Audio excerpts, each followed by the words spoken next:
தமிழ்நாட்டுல இருக்கிற ஒரு அரசு பள்ளியை சுத்தி பார்க்கலாமா? என் கூட வாங்க.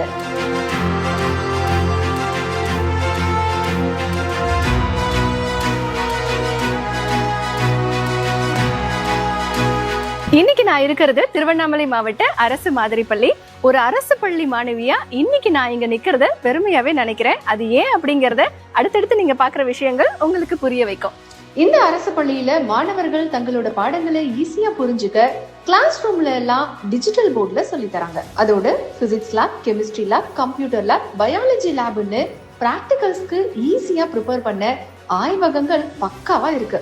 ஒவ்வொரு ஃப்ளோர்லயும் குடிநீர் வசதி, மாற்றுத்திறனாளி மாணவர்களுக்கு தனியா ரேம்ப், அவங்களுக்கான கழிவறை வசதி, எல்லா மாணவர்களுக்குமான multi purpose hall, group studies பண்ண தனியா ஒரு இடம்னு பார்த்து பண்ணிருக்காங்க.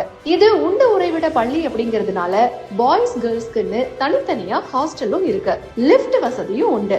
தினமும் 3 வேளை சூடான உணவு, டீ, ஸ்நாக்ஸ் எல்லாமே கொடுக்கறாங்க. இங்க படிப்பு மட்டும் இல்லாம விளையாட்டிலும் மாணவர்கள் கவனம் செலுத்த தனியா பயிற்சிகளும் இருக்கு.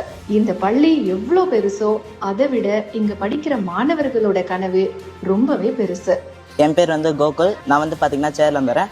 நான் வீட்டில் ஒரு ஃபர்ஸ்ட் கிராஜுவேட் ஆக போறேன்றதுல எனக்கு ஒரு சந்தோஷமா இருக்கு. I'm Priyadarshini. I'm coming from Tirunelveli District Government Model School. I'm studying in 11th standard. I want to become an IAS officer, ma'am.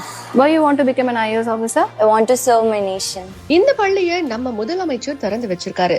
அரசு பள்ளி அப்படின்னாலே வசதிகள் குறைவா இருக்கும்னு நிறைய பேர் நினைப்பாங்க. ஆனா இந்த ஸ்கூல் பார்த்தா அந்த எண்ணம் கண்டிப்பா மாறும்.